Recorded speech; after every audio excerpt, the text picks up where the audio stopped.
tout ce qui ne parvient pas à la conscience revient sous la forme du destin. J'ai trouvé que cette phrase résumait peut-être tout ce dont nous allons parler ce soir, comment apprendre à se connaître vraiment, à vivre en cohérence.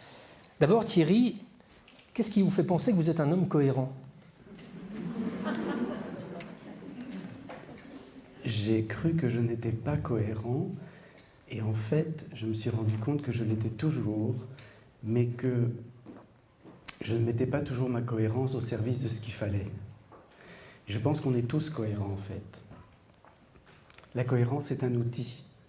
C'est un outil de vie et d'ailleurs s'il n'y avait pas cette cohérence, cet alignement entre nos intentions, nos déclarations et nos actions, rien ne pourrait se passer. La cohérence est un outil qui permet de focaliser notre énergie dans une intention particulière jusqu'à une action, une réalisation concrète. Mais le problème, c'est que dans ma vie, moi, je me suis rendu compte que bien souvent, ma cohérence était au service de mon ego.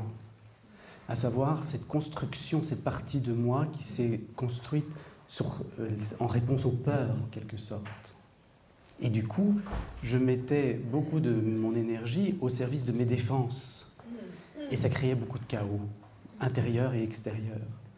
Alors que quand je pouvais prendre conscience de cela, en retrouvant une sorte d'espace intérieur et en choisissant de rassurer les peurs qui sont à l'origine de cette construction que j'appelle l'ego ou le moi névrotique quelque part, alors je peux décider de mettre ma cohérence au service de mon essence, de ce qui est profondément essentiel en moi, ce que Jung a appelé le soi avec un grand S. Et là, les conséquences de nos actions sont très différentes, souvent beaucoup plus harmonieuses, elles répondent souvent beaucoup plus à l'essentiel et nous en connaissons plus qu'un apaisement, plus que le bonheur. D'ailleurs, ce mot bonheur est tellement galvaudé. Je pense que le meilleur symptôme de la cohérence mise au service de notre essence, c'est la joie. Et la joie n'a rien à voir avec le contentement. On a plein de raisons d'être content ou pas content, mais il y a quelque chose de plus profond qui est de l'ordre de cette joie qui surgit en nous sans aucune explication, à la limite sans aucune raison rationnelle ou raisonnable, mais parce qu'on sent qu'on est pleinement aligné au service de l'essentiel de nous-mêmes, ce que j'appelle l'essence ou le soi apaisé.